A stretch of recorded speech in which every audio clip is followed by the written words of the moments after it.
What is going on, everybody? It's Zach Michael here, and today we are going to be making an orchestral sample. So let's go ahead and get right into this. If you guys do enjoy, make sure to leave a like, subscribe, check out elizabethrecords.net. So we're going to load up Omnisphere now. I like to have a lot of layers to my orchestral samples, and I'm kind of going to break down how I create those. So my first step is I go into Omnisphere and I put it on all because that gets all my banks, and then I'm going to type in Orchestra. Now I have a ton of orchestra presets that I've made in all my different kits down here.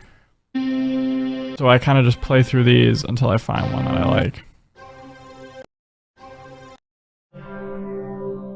I like this one here, Critic. We're going to use that. Also, we're going to slow this down to like 122. And we'll create this sample in, we'll do it in C major. So that's all the white keys.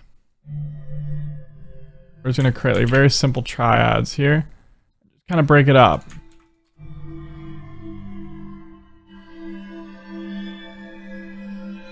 And I think we're going to change this to a different sound.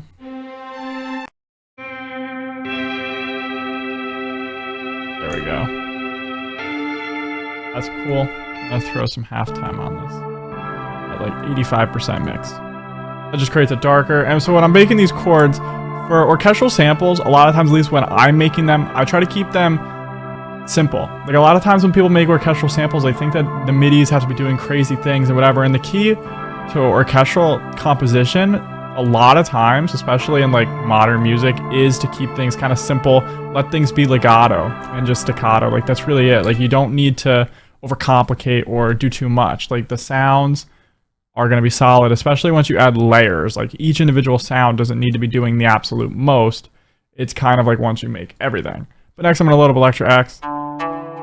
Pull up this string here.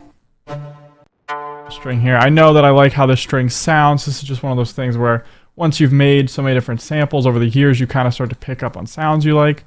I also know I already want to put a ton of reverb on it. I'm just going to go ahead and do that.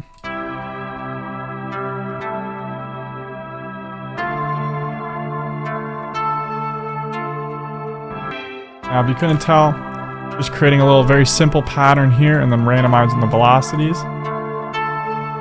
And all these notes are essentially within the chords, is how I'm basically going about it. I'm kind of using transition notes, which is just two notes that are next to each other. So like this G is a passing note to this A, this F is a passing note to this E. So it just creates this like smooth sound, which is what I'm going for. Also got an octave jump here. Sounds good. Just like that. Now, we're going to load up another Omnisphere. Another thing I like to do in my orchestral samples, which maybe is a bit unorthodox, but to get some low end in my sample, a lot of times I'll put a synth bass and I'll just turn that down in the mix. Because I do want there to be a low end. And a lot of times, like with string sounds, the low end doesn't sound that clean or that good in my opinion. So I'll use like a synth bass instead. You can also use, another thing I've seen people do is actually use the bass notes of like a piano. So they'll take like a realistic sounding piano and they'll put it down like here and here, which is another way you can do it. But for today's sample, I'm just going to use a synth bass because honestly, that's going to sound fine. And then another thing you can do is go into Arcade. Arcade has a bunch of really cool orchestral motifs. Like you can create your own as well, but they have a really popular one here called Overture, which I like using sometimes in my loops, and then I just, you know, flip it and change it up. So I just kind of set that to the scale.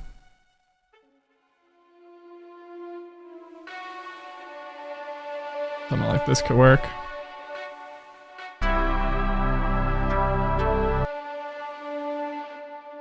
Filter it a little bit. Put some reverb on that. That's really all I'm going to do. This loop's pretty much done. The mix is solid. I've been going through the mix kind of as we're making it, so I don't really have to do too much there, just kind of tweaking stuff. But as you can see, like my thing with orchestral loops is just make layers. Like this sounds complex enough when you have all these different layers and things going on, but individually each layer itself may not be the most exciting thing, if that makes sense. So when you put it together and when you pull elements in and out, that's where you can really get this sort of like dynamic orchestral big sound from. So like if you listen to the stems, like here's the initial chords, kind Sound cool. This works, but it's still kind of simple, you know? Then you have a section where you add this sound here. Sounds cool. Next, you just add that little thing on the 1 and the 5. A little swell.